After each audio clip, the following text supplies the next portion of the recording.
Olá pessoal, eu sou Flanca Taídes do canal Historiando a Verdade. Antes de começar a gravação, deixa o like, porque o like é que ajuda a promover a gravação na plataforma YouTube, né? Pode ser o like ou dislike, né? Mas ele dá visibilidade à gravação, tá? É, eu tenho me questionado há muito tempo porque a sociedade aceita o que está acontecendo no país hoje, né? Como o caso de ontem, né? Ontem foi hoje que o Jair Bolsonaro queria inaugurar uma obra com seu nome, né?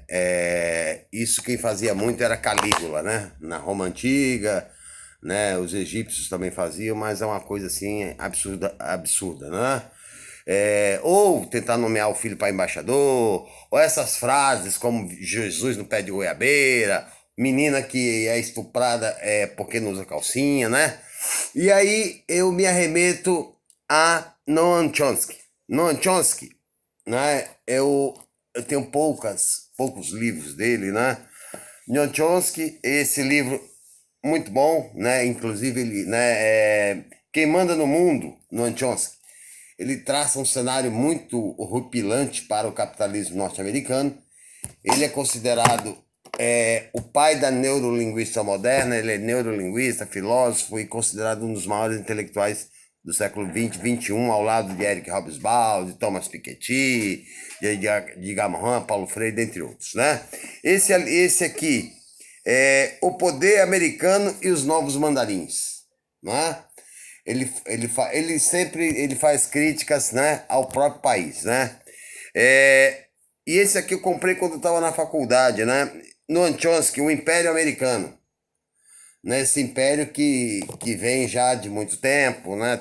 Para quem não sabe, por exemplo, os Estados Unidos na guerra contra o México em 1948 tomou metade do terreno do país, do México, né? E nunca devolveu. E aí eu me arremeto a Noam Chomsky por quê? Ele cita, né? E aí me permitam usar aqui, porque são muitas coisas, né? E eu vou ler as frases e vou fazer a avaliação que ele faz, tá? 10 formas de controle de massas, por Noam Chomsky, um dos maiores intelectuais do mundo, tá? E a primeira, a estratégia da distração. O que diz Noam Chomsky sobre a estratégia da distração? É justamente o que faz o governo Bolsonaro, né? A ministra de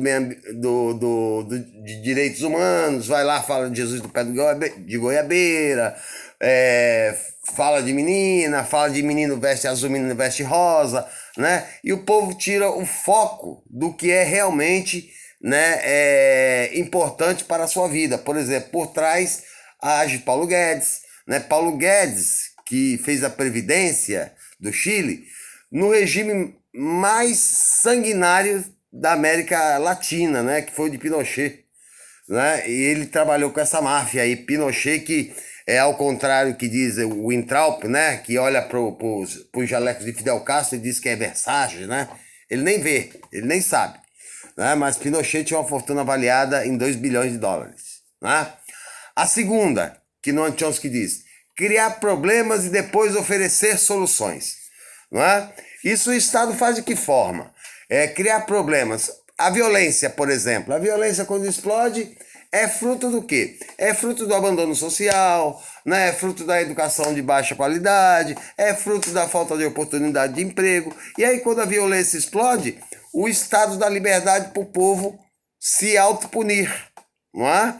É aí que há o endurecimento de leis, né? É que há a condenação de direitos humanos e uma série de coisas que vai alienando o pensamento das classes mais populares, tá? O terceiro, a estratégia da gradação, não é? O que o Noam Chomsky diz sobre a estratégia da gradação?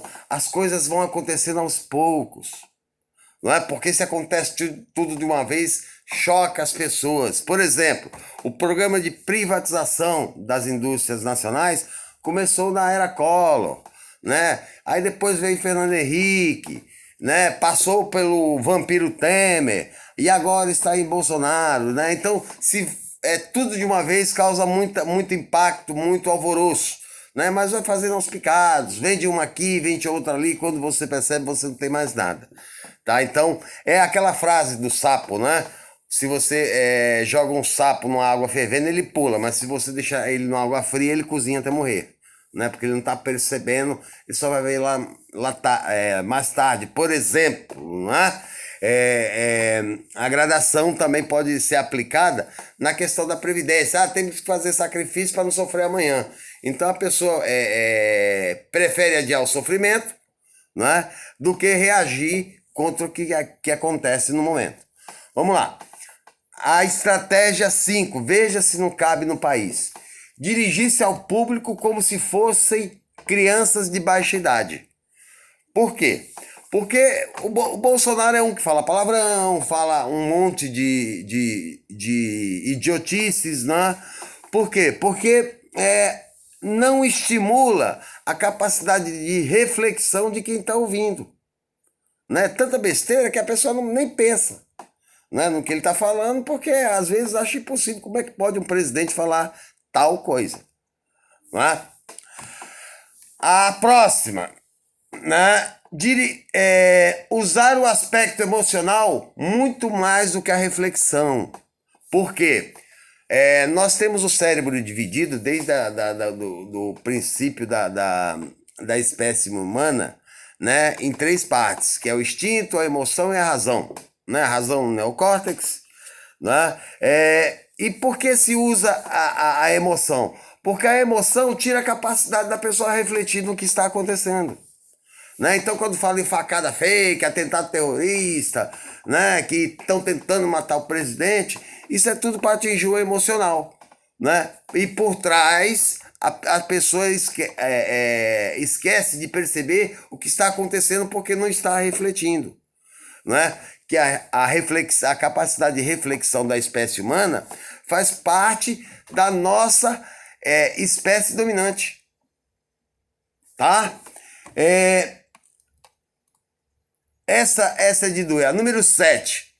Estimular o público a ser complacente. Aliás, manter o público na ignorância e na mediocridade.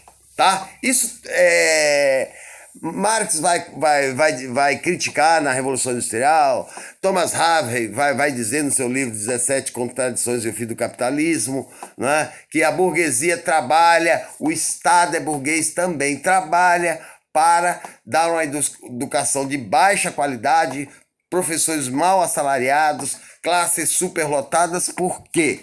Né? Para a pessoa permanecer na mediocridade, aprender a dizer sim senhor, não senhor, e não ser crítico e muito menos reflexivo. Por isso que essas pessoas são contra, por exemplo, as pessoas que estão no governo, odeiam Paulo Freire. Por quê? Paulo Freire fala que a função principal da educação é ensinar as pessoas a ser críticas e reflexivas. Porque quando você critica, reflete e critica, você está pensando. E quando você pensa, você transforma. Não é? E aí a próxima. Estimular o público a ser complacente com a mediocridade. Não é? É uma característica dos bolsomínios, não é? Eles ofendem, eles agridem, eles xingam, né? Eles dizem, meu sangue nunca será vermelho, minha bandeira nunca será vermelha, né? Eu já falei para alguns, olha, vai num hospital e transplanta muda teu sangue, faz um transplante de sangue verde, né? E aproveita e transplanta o coração pro lado direito, né? Já que você tem tanto ódio sobre isso, né? Vá para Cuba, né? Talvez é o único país que eles conheçam, né? Que o comunismo matou milhões. Eles não sabem o que é comunismo e muito menos o que é marxismo. O Marx, né? Aliás, Stalin, que eles culpam, o Stalin ele não segue a visão marxista. Tanto que ele manda matar Trotsky, né? Ele manda matar uma série de intelectuais, porque os intelectuais estão percebendo que ele está se afastando da doutrina marxista. Tá? Essa também é uma outra, né? Então, Bolsonaro, a gente sabe que é medíocre, né? Reforçar a revolta pela autocumplicidade, né? Ensinar o ser humano a entender que o fracasso dele é culpa dele. O fracasso dele não é culpa da educação negada, não é culpa da moradia de péssima qualidade, não é culpa do saneamento básico, não é culpa do desemprego. Tudo isso, artigos constitucionais que o Estado não cumpre. Tá? A revolta à autocumplicidade também, não é? Gera esse tipo de ataque que acontece, por exemplo, a Glynn, né? O jornalista do Intercept, Glenn Greenwald, né? Por quê? Porque eles são cúmplices de um governo fascista, totalitário, não é? Que acha, que pensa que está no estado absoluto. Não é? Para mim, ele pensa que é Luís XVI. Mas ele tem que tomar cuidado porque Luís XVI, né, em 1793, ele foi guilhotinado por traição à pátria. E por último, Noam Chomsky vai dizer que a elite, a classe média, eles conhecem melhor os indivíduos do que eles mesmos se conhecem. Não é? Por quê? Esse conhecimento, esse conhecimento apurado faz parte da dominação da classe burguesa, da classe elitista ao povo. Não é? Essas pessoas estão aonde? Né? Quando eu falei de superestrutura, eles são a infraestrutura. E aí você consegue justificar, por exemplo, por que em 64 se instalou-se a ditadura militar e em 65 a Rede Globo foi instalada? Com que objetivo? Para dar, né, pela questão da mediocridade, da complacência, para dar legalidade aos crimes cometidos pela ditadura. Né? Então, a Rede Globo trabalhou tanto sobre isso que para uma pessoa desinformada, né, um torturado é terrorista. Mas o brilhante Usta, por exemplo, que mandava colocar camundongos em vagina, em ânus, que dava choque, pau de arara, esse não. Né? Que teve agora uma polêmica com o Felipe Santa Cruz, que é pai do presidente da OAB, que foi assassinado e incinerado. Tá? Então a Rede Globo vai cobrir isso. Eu me lembro que em 1973, em novembro de 73, a Globo anunciou mais um terrorista assassinado, morto pela polícia em confronto. Quem era esse terrorista? Era uma menina de 29 anos, com 1,55 m de altura, formada em Direito, e quando a amiga dela foi visitar, foi reconhecer o corpo dela no DOI-CODE, não tinha nenhuma marca de bala. Mas, no entanto, porém, a menina estava com o corpo todo mordido, os bicos do seio foram arrancados com a boca, ela tinha uma fratura exposta no braço e apertaram um torniquete no cérebro dela com tanta força que um olho saltou para fora e o outro vazou. Né? E tinha evidências claras de estupros e depois de todo o sofrimento que ela foi assassinada. Esse não é terrorista. Né? Terrorista é o comunista. Né? O comunista que o cara nunca leu. Mas por quê? Está aqui, ó. Estimular o público a ser complacente e medíocre. Manter o público na ignorância e na mediocridade. Por quê? Ele não cria a prática da leitura, ele geralmente é emprenhado pelo ouvido e vai na rede social vomitar. O que não sabe, que se torna um discurso boçal ou sofismático. Tá? Então, Noam Chomsky, né, ele é um dos homens mais respeitados do mundo, né, ele escreve essas críticas e, se eu não me engano, essa entrevista dele tem no Netflix. Né, eu vi ontem, né, porque eu cheguei à conclusão que as coisas são tão terríveis, né, mas a gente começa a entender por quê. Uma pessoa assistiu a Rede Globo desde 1965. Ele esteve alienado do mundo. Como é que ele vai reagir ao que está acontecendo agora? Né? A Rede Globo falou a vida toda em privatizar. Então ele acha que privatizar é o certo. A Rede Globo falou da reforma da Previdência, senão o país quebraria. A intenção da Globo era outra, porque ela é dona dos meios de produção de informação. Ela ganha no mercado rentista, sobrando mais dinheiro. Então penalize os mais pobres para que nós fiquemos mais ricos. Né? Então o cara tem informação desse tipo de canal. Né? Da Record de um bispo, né, de Macedo, que em nome de Jesus tem mais de R$ 1 bilhão, sendo que Jesus condenou a riqueza.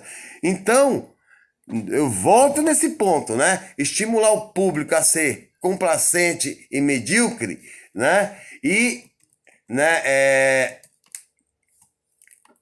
manter o público na ignorância e na mediocridade são armas, inclusive, da dominação desses conglomerados evangélicos. Né? Por que a pessoa ainda acredita num Marcos Feliciano, que é da bancada da bala, da bancada ruralista, que não tem nada a ver com os sacrifícios de Jesus de Nazaré? Né? Toda a bancada evangélica que está na Câmara hoje é a favor da grilagem de terra, mas é contra a reforma agrária. É a favor de usar violência, de usar armas, sendo que Jesus, né, condenou quando Pedro cortou a orelha do soldado. Quem vive pela espada morre por ela. Né? Então, essa capacidade, né, que essa elite tem de transformar a sociedade alienada é que deixa a sociedade pacífica diante de tantas perdas e de tantas pilantragens que esse governo pratica contra nós da classe trabalhadora. Tá? Como é que faz para mudar essa situação? É aquilo que eu sempre falo para vocês. Gramsci dizia do intelectual orgânico, que se reconhece como classe social, que percebe através da crítica e da reflexão, né, a mais-valia, a exploração que sofre, né, e se unindo são mais poderosos. Mas, né, o ataque que está sendo acirrado contra os pensadores de esquerda é tão chocante que dá medo em muitas pessoas. Né? E está na hora de nós também começarmos a reagir. Não com ameaças, com palavrões de baixo calão, mas com o cérebro. É essa pequena parte da frente chamada neocórtex que nos colocou de um dos mamíferos mais frágeis à raça superior. Né? A espécie viva superior no planeta Terra, a mais poderosa. Tá bom, pessoal? Eu vou colocar essas colocações, são 10 colocações de Noam Chomsky, né? Que isso também não é um fenômeno brasileiro, isso é um fenômeno norte-americano e de muitos outros países do mundo. O pior defeito da espécie humana é não se abster de conhecimento.